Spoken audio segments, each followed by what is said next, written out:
So, this is going to be our presentation on what should be in the emergency budget. Now, we're not offering here an alternative budget of our own. We're not going to all sorts of gory detail. We wouldn't have time for that. You'll be pleased or displeased to hear. So what we'll be focusing on are some particular issues which we think are crucial questions of particular interest to which we think we have can make a contribution. So we're talking a little bit about, I'll just sketch some very brief context, then we'll get into the meat of it, talk about what we think should be the strategy to be employed, some stuff about what we think should happen on spending, and some questions to think about, and tax, and then a few little odds and sods at the end. So, first of all, context. So, we've had, just to remind you, if you've failed to read any of our literature over the past year, there were two large spending sprees under New Labour. So, a lot of people think about the one from around 1999 to around 2005-06. In fact, I think a lot of the British political debate has never really moved on from that particular point. And they forget the fact that really much of the rise in spending is an explosion after 2007-08. So there's a huge rise, £120 billion rise in spending after 2007-08, which occurs during the recession. Is the main reason why we have a structural deficit, and is the key reason why spending is so high as a proportion of GDP. Public sector receipts and taxes fell a little bit during the recession. You can see there they didn't fall. If you look back in the span of history, taxes didn't fall that much compared with previous recessions. I mean, they're about the same as those of the 1990s and the 1970s. In fact, we break it down a little bit here. This question of where does the deficit come from? Well, you can see here that the fall as a percentage of GDP, that middle column, in respect of taxation, 3.4%, is about the same from 2007-08 to 2009-10. As it was in 89-90, 93-4, or 71-2 to 73-4. It's about the same contraction. The reason why we have so much larger deficit on this occasion than they did is because there was a much larger rise in spending. And so the contribution of the falling tax revenues is only about 1/3 of the reason why we have such a large deficit on this occasion. A couple of other quick pieces of context, just to remind you, in case you'd missed it, we had a reasonably serious recession recently, a little bit of a recovery now, nothing very dramatic yet. The economy is still very fragile. We have an issue which is a particular concern to me, is the very low level of real earnings growth, particularly private sector earnings growth, and the risk that if we don't get sustained growth in the wider economy, then we could fall into nominal contractions in wage growth, and that could mean that you have very widespread defaulting, and the financial sector could go belly up, government guarantees or no government guarantees. So we're still in a very dicey situation. Many people seem to have the idea that because we're in a dicey situation, that would mean that you should put off doing the spending cuts. We think exactly the opposite. We think that precisely your core goal in this, from the current budget, should be one which is aimed to maximise secure growth. The main instrument, the most important instrument that the government has under these circumstances for delivering more growth is spending cuts. That's the way it can deliver growth. Spending cuts, so it's useful, of course. You don't always think that having the maximum amount of growth is the highest priority. Sometimes you want to actually consume. I mean, you grow for a purpose. So sometimes we actually want to consume some of what we produce. So we wouldn't always focus absolutely on growth. Under these circumstances, though, I think that growth should be the priority. How are you going to do that? Well, international best practice in terms of major fiscal consolidations is to have a ratio of about 80% spending cuts to about 20% tax rises. That's what's tended to work best in the past. When people have used rather larger proportions of tax rises, then sometimes their consolidations have failed. That is to say that they actually ended up with large contractions in GDP. Because GDP fell, then their tax revenues fell, and they sometimes ended up with larger deficits rather than smaller, or they had just a general rejection of the strategy, political will folded when you had too large tax rises. So it turns out it's much more likely to be successful if you have the overwhelming bulk of it done in terms of spending cuts. There is actually a bit of an argument So some of the very best consolidations have actually combined spending cuts with very modest tax cuts at the start. There is a sort of emerging thought that that might be the even better way to do it.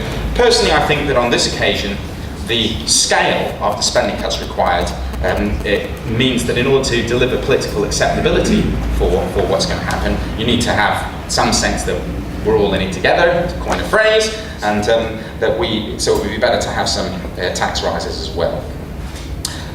So just to take on this point, so why would you think that cutting spending would increase growth, even in the short run? Just to emphasize, I'm not just saying that cutting spending would be some way of delivering a lot better long-term performance of the economy or something. I'm saying that cutting spending now would be more likely to promote growth now than to impede it. So 3 main ways. First of all, because over the longer term, when you have lower spending, economies grow faster. That means that today, you would expect, consumers will expect that their salaries will grow faster in the future if there's lower spending, going along with that higher growth in the economy. So if they're going to have higher pre-tax salaries in the future, they'll have more resources available to pay back any loans and things of that sort that they take out, so they'll feel freer to consume today. So you get an injection. If you can create some circumstances which increase the long-term growth rate of the economy, you expect that to result in a boost to consumption today. Of course, it also means that you get a boost to investment today because there's better investment returns. I'll come back to this slide in just a moment, but just to quickly rehearse some of that, here's a couple of. There's a very widespread literature on this point. It's a very well-established point, but it's just a couple of interesting slides to illustrate this. So it's illustrating the point that economies where, so if you have these people down with around less than 25% spending as a proportion of GDP, I'm not recommending that for the UK, just in case, before I write your headlines for you, right? But if you were to, economies that grow down there, they can secure something like 4% growth a year. Those who are spending more than 55% tend to grow around 2% a year. And you see this very clear relationship between, that you'll see on the right-hand side, between growth rates. This, your best fit line there is pretty clearly sloping upwards to the left. So you get more growth at lower spending levels. The second reason why cutting spending should be expected to increase the growth rate of the economy is in the short term, is because if you get in spending cuts early, people are going to believe that more of the total fiscal consolidation is going to be based around spending cuts. So that will mean that they become less afraid that at some point in the future their taxes are going to go up to deal with the deficit. So if they think that their taxes aren't going to rise so much, then they will think that their post-tax incomes will be higher. So even if you set aside the first point, even if their pre-tax incomes weren't going to be higher because of the high growth, because of this point about reducing the risk of future tax rises, they're going to think their post-tax incomes will be higher, and so they'll be more willing to consume today. The third reason is the one which gets most discussion in the press. I'm not saying it's unimportant, I just think it's less important. The first two is that if you have very, very, very high deficits, then cutting them will reduce the market fear that there might be default or inflation as roots out of your deficit and debt problems. If you're going to have reduced risks of that sort, then you'll reduce gilt rates, reduce investment cost, increase investment in the short term. One reason why I think that that gets a little bit too much emphasis is that if you really thought that that were the most important problem, then the solution would be pretty clear, right? What you do is you whack up taxes, right? Because tax rises are going to be the quickest and most certain way to reduce your deficit. The problem with tax rises, though, is that they would have exactly the opposite impact on those first two and most important factors that I described. So big tax rises would mean that consumers thought, oh, the economy is going to grow slower in the future, so I'd best cut back on my consumption today, and they would validate any consumer fears that taxes were going to go up, so they would cut back for that reason as well. So although that third factor is important, I think it should be understood in the context of a contributory factor to the benefits of cutting spending.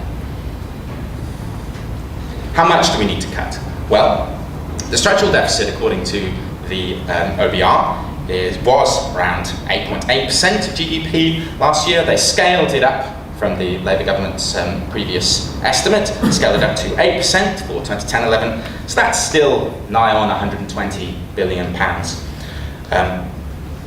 So we might think that if we thought that we've got nigh on £6 billion of cuts in spending already, then that would come down to 7.6%. Still very high deficit.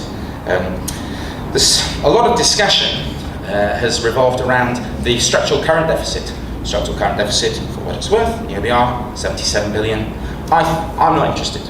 Right? Most of that discussion is because it goes back to the golden rule. The reason why people got to discussing the structural current deficit was that Gordon Brown had this rule which said he was only allowed to borrow across the cycle in order to invest. So what that meant was, because he didn't have any constraint on how much of a deficit he ran elsewhere, that was the thing that counted to whether he was violating the golden rules. But the golden rules didn't work, right? They're a failed, they're a bankrupt paradigm. So I don't care about the structural current deficit. I don't think that's a useful goal. The thing we want to be trying to remove is the vast bulk of the structural deficit. So we should be trying to do that, I think, over Parliament. So I think that we should look at deficit reduction of 100 billion, right? Out of that 120 billion. That, it might be things turn out a little better than you fear, in which case you've got a little bit of room for, so that you didn't overdo it. I actually think it's more likely that you will turn out that the structural deficit is bigger, because I think that the OBR estimates of the growth rate of the economy at 3.5% in the short term, 2.1% over the long term are likely to be overestimates. Just going back to that earlier point, the key rule of thumb from the academic literature is that each percentage point of GDP that you add to government spending takes off something like 0.12% off the growth rate of your economy. Right? So if you're taking something like 8% of GDP rise in government spending, which is around what we had from 2007-8 to 2010-11, then you'd be expecting that to take about a percentage point off the growth rate of your economy. So if before you were growing at about 2.5% a year, you're going to be struggling to grow much more than 1.5% a year from here on. So I think 2.1 is probably an optimistic number for the longer term growth rate of the economy, but we shall see. I think 100 billion is a decent amount to be going on with. So let's understand that in context. Total spending for 2010-11, just over 700 billion. So 6 billion in spending cuts down, 74 billion to go. Right, that would be 11.5% cut in government spending. Right, the largest cuts in the modern era in any one year were those of 1977, imposed by the IMF. Those led to a general strike. Bodies were buried in the streets. There were riots. The Germans declared we were no longer a developed country. Right? We need 3 years in a row of cuts on that scale. Right? So this is obviously a pretty serious issue. So when I was talking earlier about maximizing growth and minimizing disorder, I meant that pretty literally. Right? I think that that's definitely an issue. That I think it's very unlikely that you're going to get through this in some way that makes all of the everybody happy. I think politicians are living in a dream world on this particular question. I think that if you didn't want to be hated, you should have got a different job, right? This is that's what you're going to face in this situation. So, on the other hand, you might as well try, right? So I think that's what's going on with this public consultation. You might as well try to secure a little bit of public acceptance for what you're going to do. That's the purpose of the public consultation exercise. The government says that we're going to have, as part of this public consultation, this review of the of spending line by line. I'm going to ask these 9 questions. I won't go through them all. They're reconsidering the role of the state in very broad ways. And many other people discussing what we should do here say, oh, there's lots of scope to reduce spending because we need to rethink the way the state works in this area and that area. Absolutely, all right, I'm all for rethinking the role of the state, especially as a new incoming government with some different governing philosophy. Of course it should rethink how it does things, right? But the question is whether you've really got time to rethink the role of the state, such as to deliver the kind of spending cuts that I think are required here. And I think you don't. I think the reality here is that there's not going to be any efficient way of doing this. Of course, there are more and less efficient ways, and you should be getting along with doing some of it. But the reality is that the scale of the exercise is such that if you're actually going to deliver it, you have to accept there's going to be some combination of rough justice, inefficiency, and unfairness, and people will be unhappy about it. So I think you just got to take that on the chin. I don't think there's time to be doing this in an efficient way. One of the most, when people have large fiscal consolidations. In the past, one of the things that people have tended to do is think, well, if spending only went up very recently, right, can it really be that essential? If we thought we could get along without this particular sort of spending only 2 or 3 years ago, is it really the end of the world if we have to do without it now? So you might think, well, let's go and look, right? Where did spending go up? I said that the key reason why we have the problem, so we've got 120 billion structural deficit. It's not a coincidence that we have 120 billion rise in spending, right? So where did it go up? Right? Well, let's have a see. So we had this rise of 22% in departmental spending over the last Parliament, but a rise of 25% in benefits and credits, but a rise in debt interest and other. So if we look at the breakdown then of where spending rose, we see that health and education collectively, I'll see in a moment, comprise 60% of the rise in departmental spending. Departmental spending being the 48% of the total rise in spending. If you just take health, education, debt interest, and benefits, those collectively comprise 66%. So if you say, well, we're not going to do any of those, right? Those are all too hard, we're going to cut it somewhere else.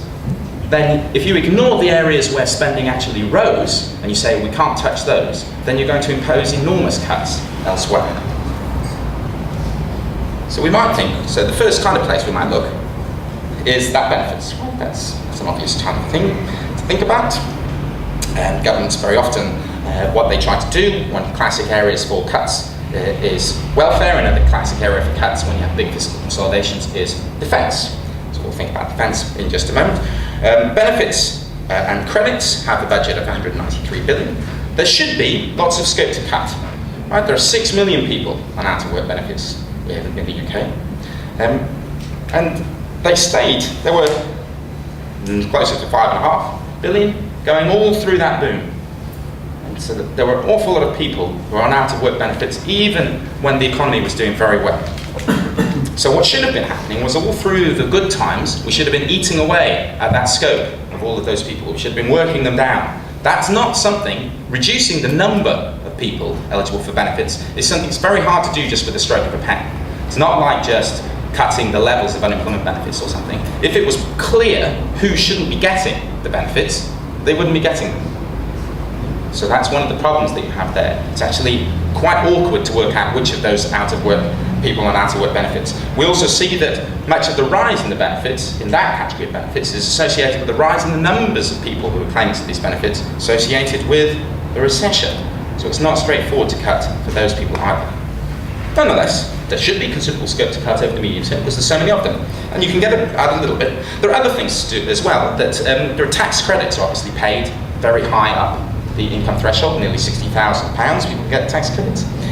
You could also extend means testing. I'm not saying I'm recommending any of these things, just to clarify on the spending. I don't understand it to be the purpose of the emergency budget that we specify in detail exactly what sorts of spending cuts we're trying to have at this stage. We're just trying to set an overall envelope. So I'm just trying to provide you with enough kind of context to give you a sense of what we want the breakdown to be between departmental and other kinds of spending and what it's plausible to achieve. Now, but you could extend. There is scope. People have all kinds of suggestions for extending means testing. One thing about that is it would be a shame. I mean, I said that there were likely to be inefficiency. One of the consequences of massively extending means testing would be that you would move to a different concept of what welfare provision was about, to a kind of safety net only concept of welfare provision, which isn't the concept that we've had up to now. So that's an area where there's a particularly stark difference between this kind of rethinking the role of the state and doing what you have to do quickly. I think it's very much an open question whether what you really want to do is just to move to a welfare-only concept of the state, as opposed to insurance models or other kinds of things. So, absolutely, we should cut. Can we do it quickly? Is there time? Just another couple of things to understand here. So, when we have that breakdown of benefits, we've got this huge chunk of it, which is pensions. Right? If you want to go out and tell all the pensioners who are already on their pensions that they're going to have reduced pensions, good luck to you, right? You think certain things are unpopular?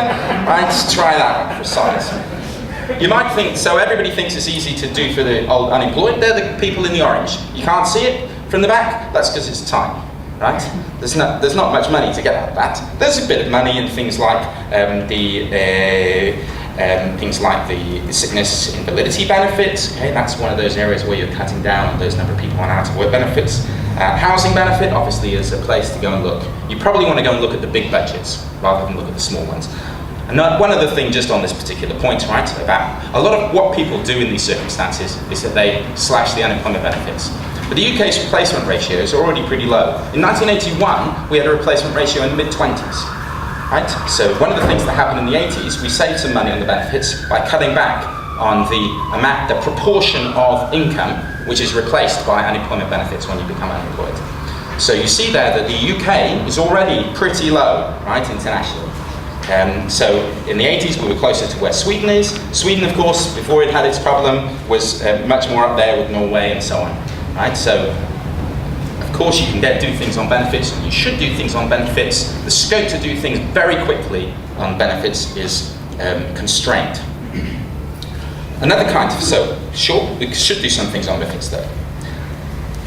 Now let's come to that big chunk, right? 48% was on those departmental spending. So if we're looking for 11.5% across the board, well, we could just cut all the departmental budgets by 11.5%. That wouldn't be enough, right? Because we've got some other problems with cutting other areas, say exactly how much of the benefits you can cut, and you've got things like debt interest as well. But let's just see what we had. If you took 10% off the health budget, it'd still be higher than its 2007-8 level. Was healthcare really so terrible in 2007-8 that we couldn't bear going back to then? Interesting question. International development, well, we'd only go back to last year, right? We took 10% off its 7-11 budget. On the other hand, defence. Right? Defence didn't rise at all over the last parliament. If you cut 10% off the defence budget, you're taking it down to its recent multi-decade low of 1998-9. Defence is hardly any higher for 2010-11 than it was in 1981. Fractionally up, a couple of billion up on its 1967 level. So if you don't cut where you had the big rises, if you cut into the budgets where income didn't go up, then you're talking about taking it back a very long way. Get a similar kind of effect. Transport really didn't rise very much. So the number of years that you're rolling back for even a 10% cut in transport is back to 2005-6. If you were not to get any cuts in, if you weren't to get any cuts in benefits and so on, the sort that we described earlier, then you'd be, in order to deliver the 80 billion, you'd be needing something like a 20% cut in the departmental budgets. If you did that across the board, well, then that's getting a little trickier. So taking health back to 2005-6. Of course, the economy is only around the size that it was in 2005-6, so that might not seem like the end of the world. Education, going back a little further, 2003-4. International development, still at 2008-9, but it's going up so far. Transport, basically, we're undoing the whole of that big era of rise after 2002 for under New Labour. Now, defence. Take 20% off the defence budget, you're taking it back to its 1950 level. To understand. I'm not saying there shouldn't be any cuts in defence, I'm just telling you what you're saying, right? Here, if you have these cuts. If you were to ring fence the NHS and have no cuts in benefits and so on, then you're talking about 30% cuts in other budgets. Well, for education, not the end of the world, takes you back just around the time, into the first year of the big rises in spending under Labour, 2002-3. Transport, you're going back a bit further. International development, you're still at 2007-8, right? So they're laughing with 30%, right? Other, you're going back, right? You're going back basically a decade in terms of spending and other kinds of areas. Defence, 1938-9. So there we go. Those, as I say, I'm just telling you the consequences, right? You can work out the answer for yourself there. If you have that NHS ring fence, other departments are going to have forcing budgets of 20 to 30%. Right? That's going to undo all the real term spending rises of the Labour era for many departments. Some area of spending can take back decades.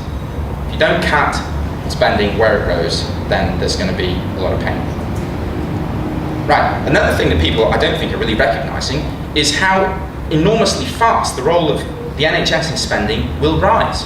If you keep that ring fence and you cut other departments by 25%, then the NHS role in departmental spending rises by a third.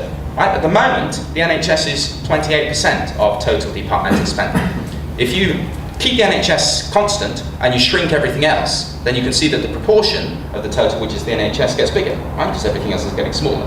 That rises from 28% today to 37%. Right? Under Labour, the role of the NHS increased over the last Parliament by about 1/10, right, relative to other spending. So absolutely Labour raised health spending quite a lot faster than other categories of spending, much faster. And that increased the role of the NHS by 10% in public spending. The plan to ring-fence the NHS would have the consequence of increasing the NHS by 1/3 relative to other spending, 3 times as fast as Labour did. Is that what you want to do? I just put it out there as a thought. So, what do we want to happen on the spending side? Well, I think they should tell us straight, spending's going to fall 80 billion. Take it on the chin, get it out there, later on nobody can say, well, you didn't tell us. Right? People haven't been straight enough with this so far. Last government's plans implied about 40 billion spending cuts. They did say that, right? At least they said it in Parliament. But so we need to have about twice as much as last government's plans. Here's our suggestion for the time pattern. So we've got 6 billion going out for 2010-11. I think you want to, consolidations tend to work best. Your big chances in the first 2 years, right? So that's when you get that's when you're likely to be most successful, when you want to get much of it out of the way in the first 2 years as you can. Once you're getting later on, then things get bogged down and you're less likely to be successful. So we suggest that you get about 20 billion in the second year, scale up to 30 billion in the third, and then you trail off a little. And you can see there the comparison of what we say with the OBR. You've got a graph as well that gives them, which I'll come to at the end. So that's how that works as well. So, a second thing, clearly the benefits bill should be reduced. We should try to undo some of the real terms rise over last Parliament, at least that which wasn't to do with the recession or pensions rises. We should be aiming to reduce the scope of benefits in various ways, certainly reduce the upper limit for tax credits. Right? I'm not, as I say, proposing detailed suggestions on these things today, just giving you a sense of how you should be thinking about the question.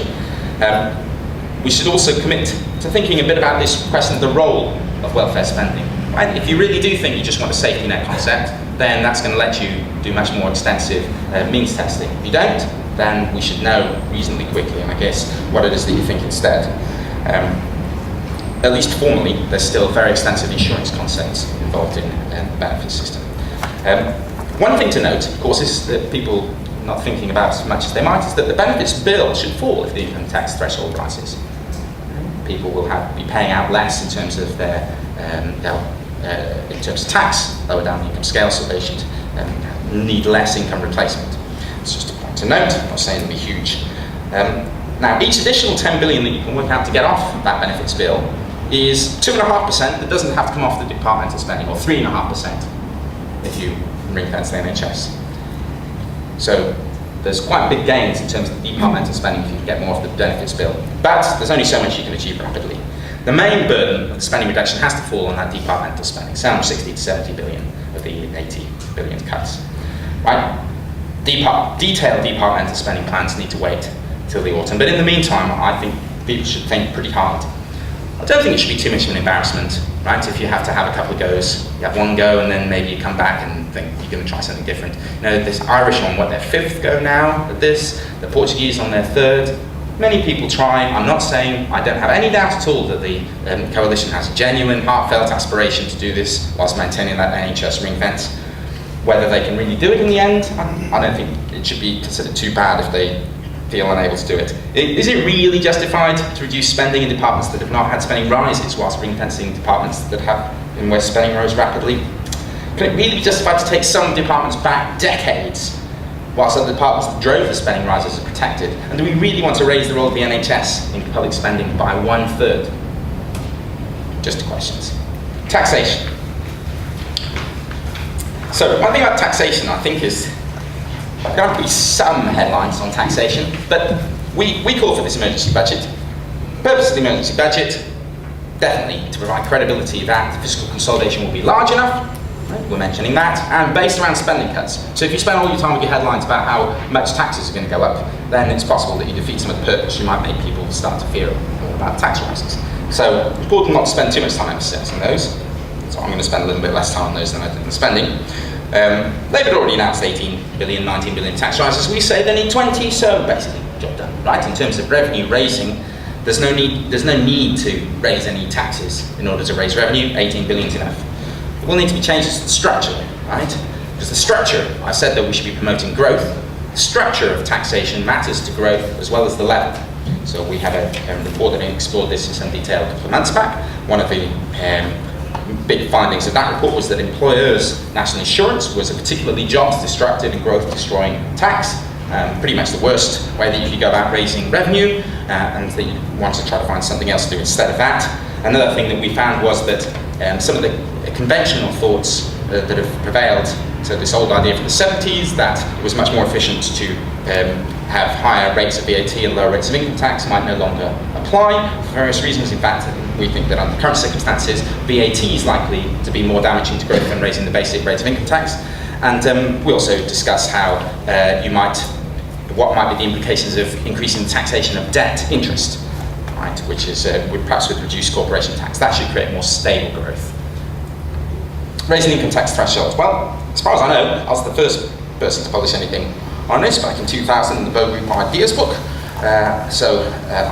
I, at the time, argued that you should have an objective of removing half of people from income tax over Parliament. Lord Sarchi very wisely took up the suggestion about a year later, and the Liberal Democrats eventually. So I'm obviously comfortably sold on this thought. Now, how could you do it though? How are you going to pay for it? Right? You've got a bit of a problem in that that's going to cost you something like 2 to 3 billion. That might slightly overestimate it, as I say, because you have that reduction on the income tax take, but you're also going to have a reduction on the benefits side at the same time. But anyway, let's assume that it's around 2-3 billion.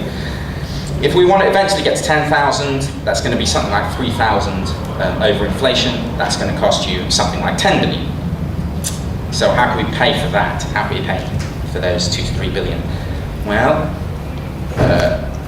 there was the plan to raise the employees' NI threshold from 2011-12.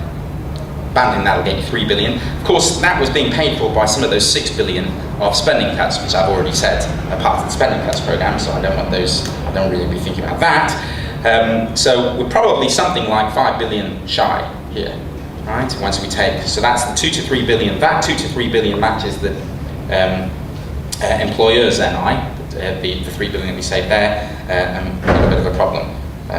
So you could raise VAT, could raise the basic rate of income tax. I'll talk about more about that in a moment.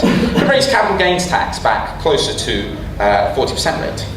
So let me just talk about the capital gains tax. Capital gains tax exists, practical thought is that capital gains tax exists to protect the income tax base. It's not economically efficient to tax capital gains at all. I mean, why should the fact that I hold my asset as a house and then I converted the asset into cash mean that at that point I suddenly get taxed on it? Right? If you believe in wealth taxes, you tax me for holding the asset as the house or as the cash. If you don't believe in wealth taxes, then you shouldn't be taxing me at all. So it's inefficient to tax capital gains. The reason why we tax capital gains is because otherwise smart people will take large amounts of their income in the form of capital gains, which is exactly what happened with Gordon Brown's reduced rate, particularly the private equity industry. It's exactly what happened, so we have a bit of an issue. The amounts raised, because it has this function, the amounts raised by income tax itself significantly underestimate the extent to which it contributes to the total tax take, because it actually protects the income tax take as well. So if you're thinking about what the effects are of the capital gains tax on the total tax take, it's not just the capital gains tax take, it's also the increased income tax. Now, given that role, it's paradoxical to have a capital gains tax, but not at the income tax rate. And if the point of it is to protect the income tax base, then you want it at the income tax rate. That's why it's there. So it seems to me that there are two options here.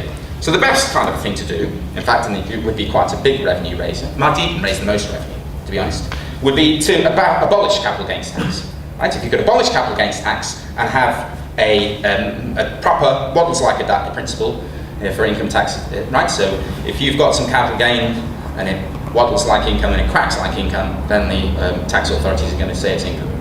Right? So that's what I mean by waddles like a duck assessment. So if you could do that, if you could make that really work, then I think that would be the most efficient thing to do. You wouldn't be doing this inefficient taxation of what form you held your assets in, right, when you turned them into cash, and you would be directly attacking the issue of the capital gains avoidance mechanism.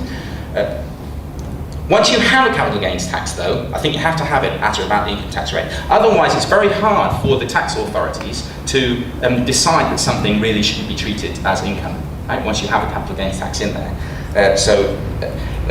Although I think it would be best to have no capital gains tax, I think it would be presentationally difficult to abolish capital gains tax at this time, even though that would actually raise the most revenue, probably. So it seems to me that there are actually good reasons why you would think that that the capital gains tax rate should be increased, even setting aside the question of the need to raise revenue at the moment. Now, one other thing that I want to say. Some of you will have read in the press or this literature about how capital gains tax reductions often lead to increases in the capital gains tax take.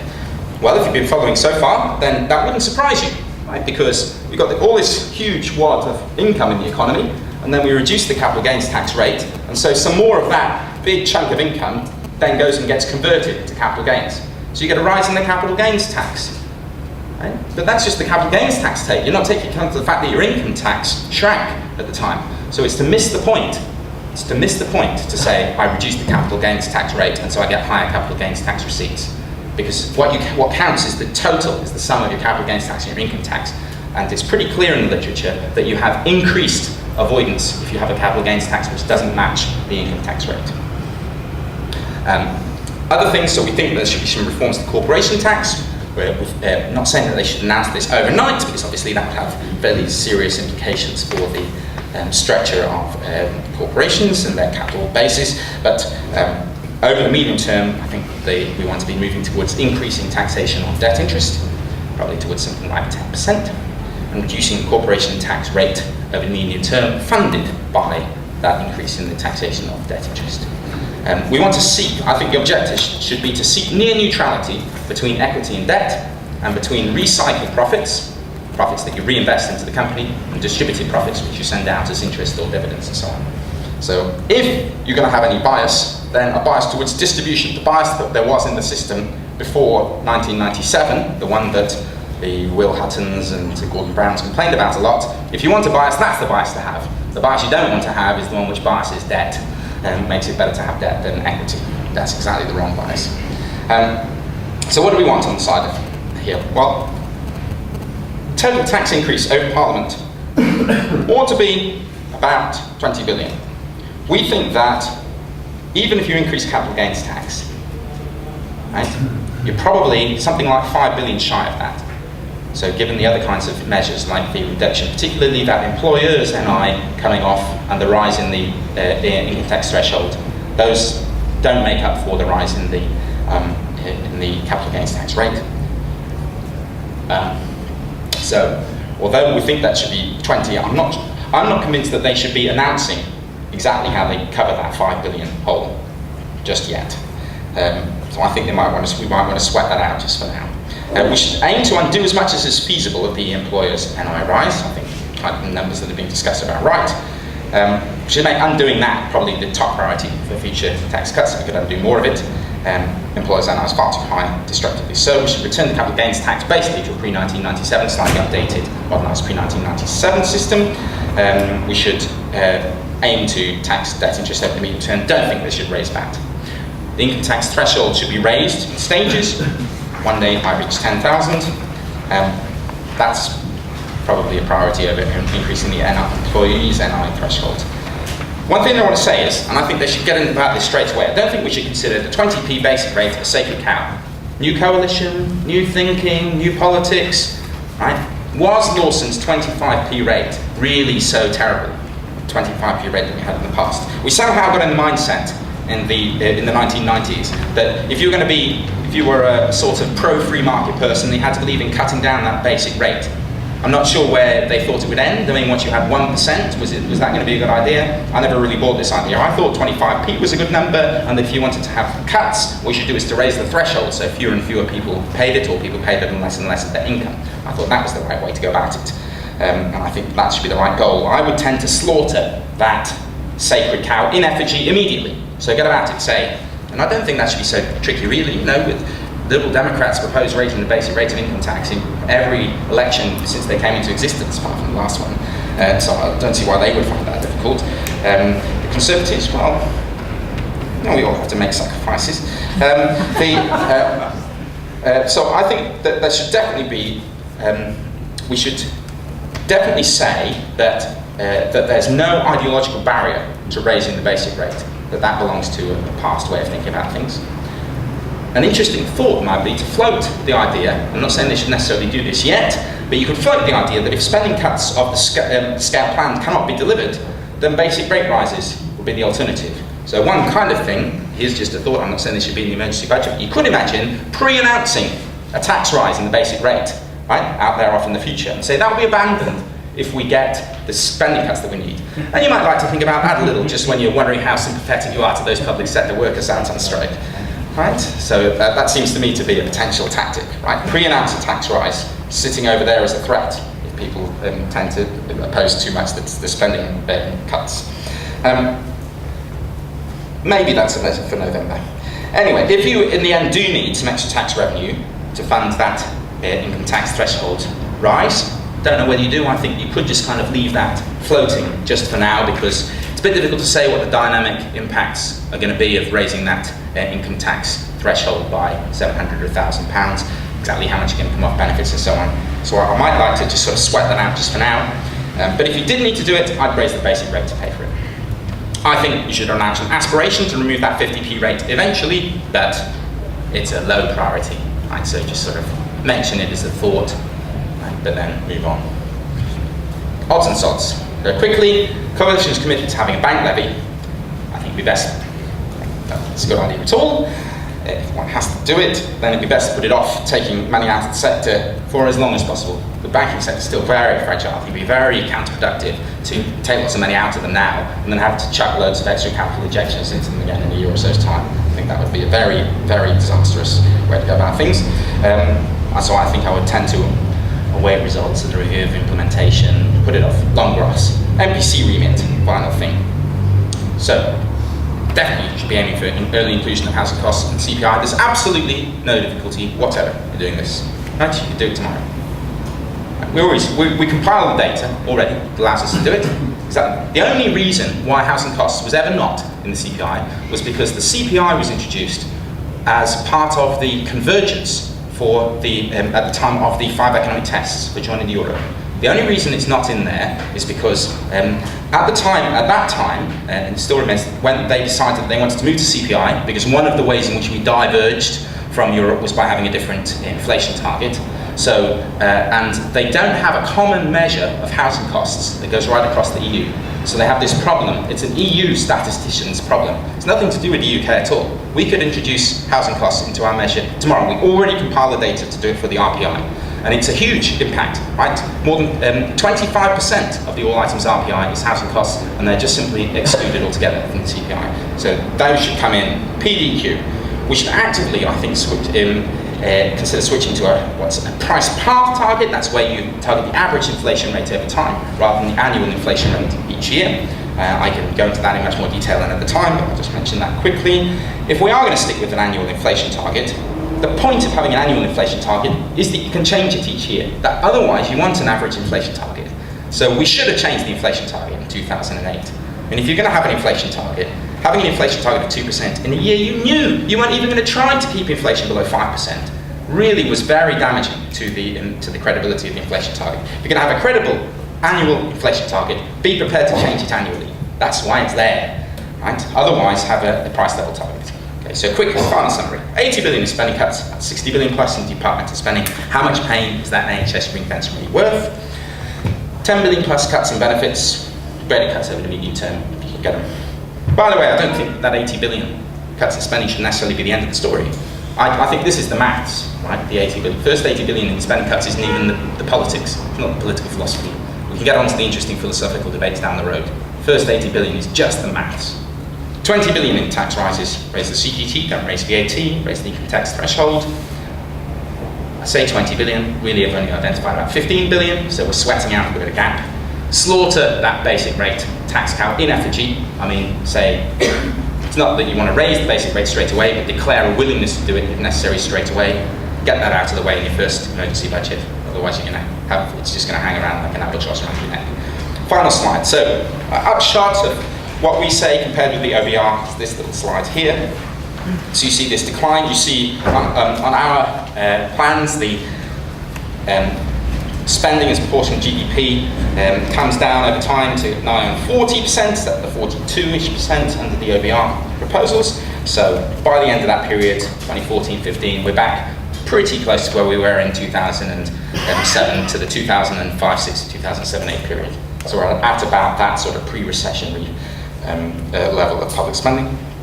You see that we almost eliminate the structural deficit, not quite, over the period, and the total deficit on that lighter orange one comes down, not quite to zero. There's still some deficit there, so it's not that we're getting as far as trying to run a surplus.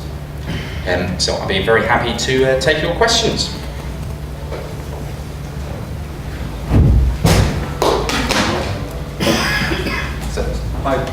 I wonder why in your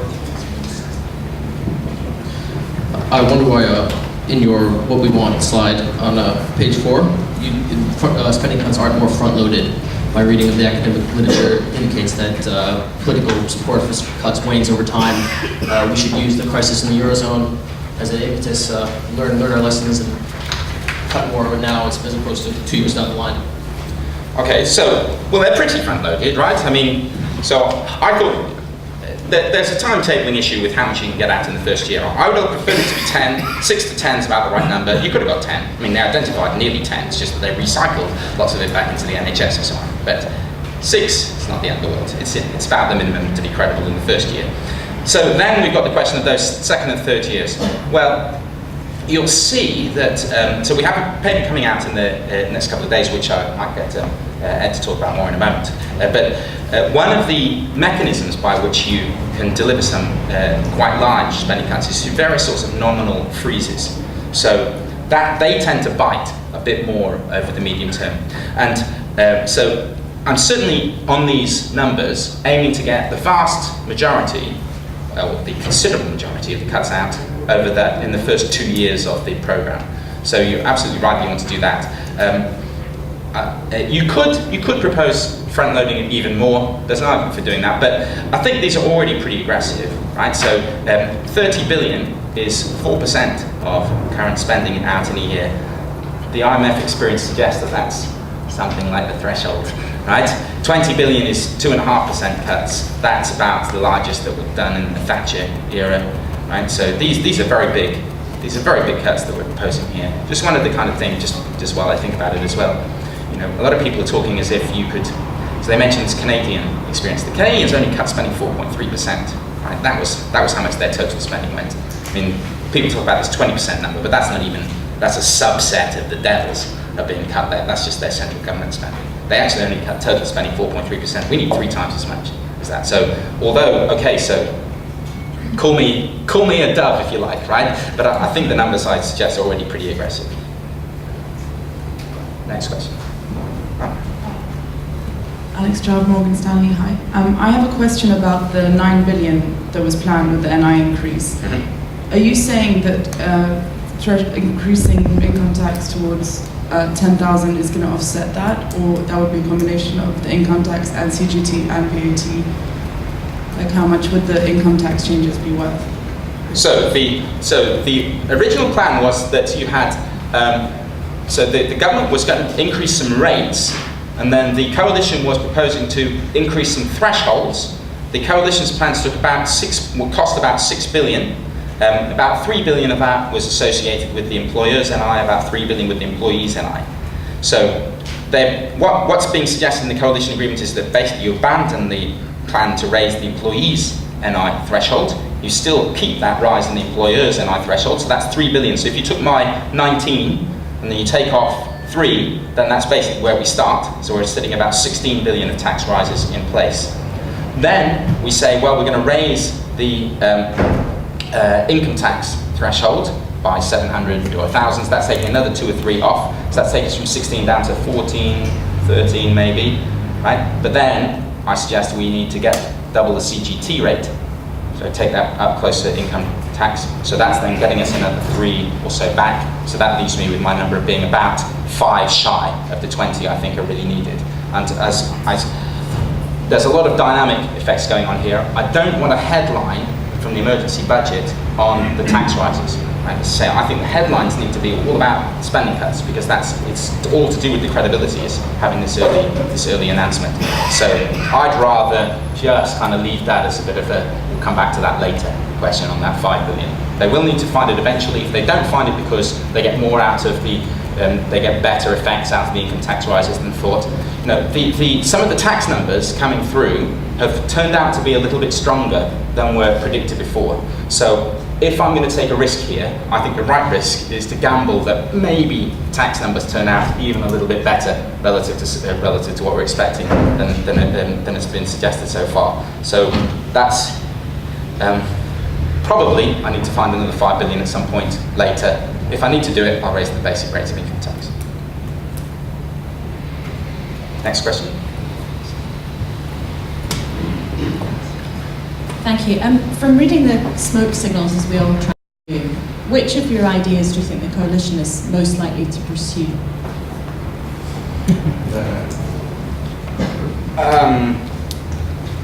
I think that they're most likely to pursue the raise in the threshold for employers' NI. I think they're absolutely certain to pursue that one. Other than that? It's hard to say exactly where we are on the capital gains tax. I think they buy the story. I'm sure they buy the story. Exactly how much of getting to where I think you want to be over the medium term they'll feel they're able to do. It's obviously cosmetically awkward for Conservatives to be seen to be doubling a tax rate, right? And there are a lot of issues around. People are talking about how fragile the housing market is and questions of that sort.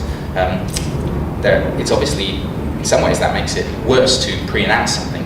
So it's not even as though you can transition it very easily, because once people get the idea that it's going up, then they unload their houses before the measure actually comes in. So I definitely think that they're sympathetic to the principle that you want to move towards a pre-1997 system there on capital gains tax.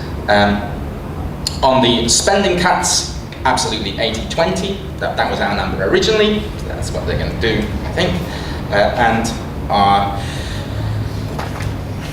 I think they may be a little bit shy. I think they may be 70 billion rather than 60 billion. Sorry, rather than 80 billion to start with. I also think that they are absolutely committed at this stage to that NHS ring fence.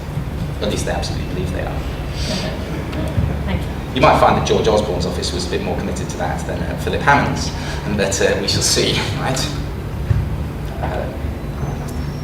I mean transport, right? I'm not talking about Philip Hammond personally. The one standard weapon in the fiscal consolidation armoury that hasn't been talked about in London very much is user charges. And in particular, I wonder, are user charges actually the way to better work with the ring fence around the health service? Well, I don't really understand how a user charge gets you out of the NHS ring fencing pledge, because all that would mean is that you had even more money spent on the NHS, right? So you had all the money that you promised to spend on the NHS. And substitute for tax spending. Right, but what they promised to do is to raise the government spending on the NHS, right? Or not to have it fall. It's supposed to rise in real terms every year. So I don't really see how user charges get you out of it. There are things that you could imagine doing that might help. I'd be interested to know what the future definition of sickness benefit is going to be, and whether that might turn up in the health budget at some point in the not too distant future. You could imagine some parts of military expenditure on medical relief turning up in the health budget, some bits of social care, right? I have every confidence that people are squirreling away and service working on these things. Whether that would really be enough is an interesting question. But the thing about user charges is that you are changing some of the concept. Right? They seem very resistant. It's not where I would go. Let me put it this way. If I were thinking about what I was going to do in the health service, I'd be thinking about reforms on the demand side which took a different form from user charges. That wouldn't be my priority.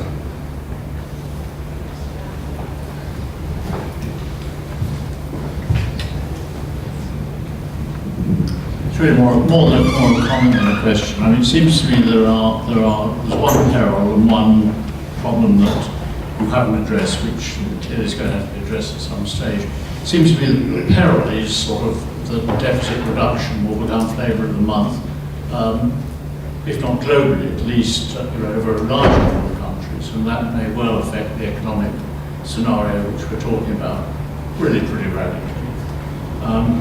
It seems to me on a more sort of detailed question, I'm sure that the Chancellor can just sort of generally indicate areas on the 22nd of June, but actually when you get down to the micro detail of deficit reduction in public expenditure, for instance, it's terribly important to look at the phasing of that, how the cash flows are actually going to operate, whether you're going to take out whole departments or whole activities, or you're going to try to do yet another, efficiency drive or whatever else. And so it seems to me that the sooner that's also addressed, the better it will be, because the 80 billion I have no problem with at all. I just think it's going to be incredibly difficult to accomplish over a time scale that sort of says all the cash coming in and spending cuts will be more as it's. Okay, let me take those points in turn. So the first thing is about the question of, if we get simultaneous consolidations all around the place, is that going to imperil recovery? Personally, I think that we're quite likely to have a double dip, right? And that the causality goes not from spending cuts to the likelihood of double dip, but from the likelihood of double dip means it's even more important than otherwise to get the spending cuts in. And I think that's less true for Germany, probably. I mean, what's going on in Germany is an interesting question, but I think that we should worry less about what everybody else in the world is doing and focus on our own situation, because the last thing we want to do is to get ourselves in a situation where, so the OBR projects about a 20% risk of another recession in 2014. I think it might be slightly earlier, late 2013, but 2014 is certainly plausible. Now, if you were to have another recession then and you hadn't really dealt with your deficit problem, then I think that's when you could be seeing the panic set in the government gilts market. And if you even going into a recession, right, in the early part of recovery, you had you were still running at 7-8% deficits, and then you have another recession coming at you, then I think we could easily be having uncovered auctions and problems of that sort. So the fact that there's a risk of a double dip, I think makes it more urgent to be getting these things out of the way, and that it's just, the other thing that I would say is, I'm not one of those who think that deficits never provide any kind of stimulus. So I made myself unpopular in certain circles, arguing in late 2008 that we should have big tax cuts, right, as a stimulus. I didn't want the 120 billion. I wanted to oppose the 120 billion spending rise and instead have tax cuts. Certain other people were happy enough to favour a 120 billion pound rise and oppose 12 billion pounds of tax cuts, but that was their call.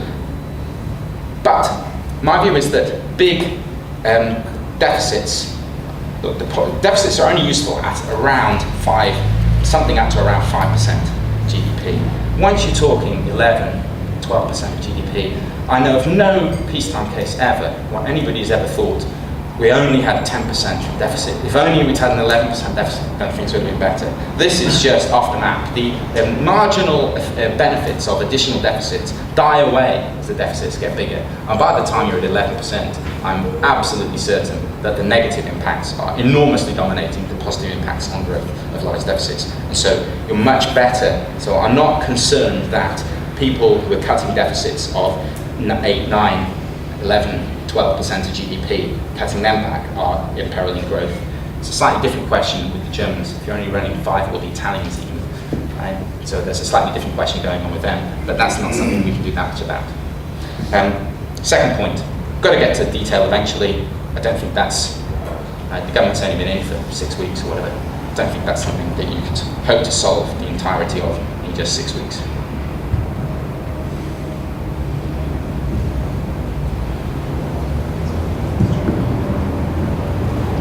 Hello. When would you raise the rate of CGT from? Next Tuesday or next April? And if it's next April, is a stampede sale a good thing?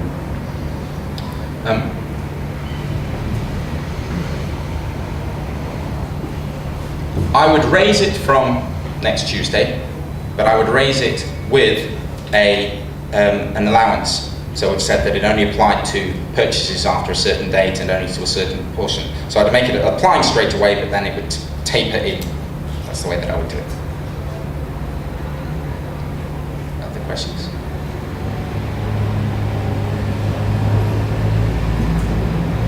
Clifford Lawrence.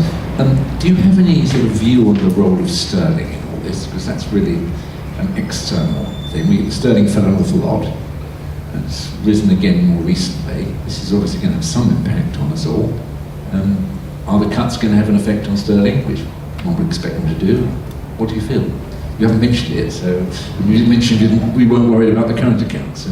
Well, one of the joys of floating exchange rate is that you don't have to be so concerned about the impact of public deficits on your exchange rate.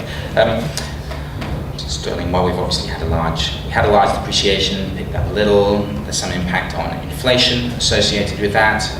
Personally, I mean, I can tell you a whole story about inflation. I was mainly, the kind of things that I've got there, your big slide here is based on the OBR growth and inflation numbers, wouldn't be mine. It's no secret what my views are on inflation, so I think that next year is going to grow pretty fast, probably faster at a quarterly basis than is expected in the OBR. And I also think we're going to have inflation go right up towards about 10% in 2012. So one of the consequences of all of that, of course, is that if you have if you've got nominal freezes of various sorts, then that's quite an attractive. If you think there's inflation upside risk, let me put it that way, then having nominal freezes is quite an elegant way to secure you large real reductions. Apart from that, there are other kinds of issues with sterling. It's regarded as a little bit of a safe haven at the moment, or in the euro crisis, which is a kind of amusing circumstance. If you have a more secure situation for the deficit, then you're likely to have a better investment environment in the UK. So you expect more capital inflows. So you'd expect sterling to increase. That I think would be the most likely circumstance. What else? Any other questions? Okay, no problem. Well, thanks all for coming, and we'll see you next time.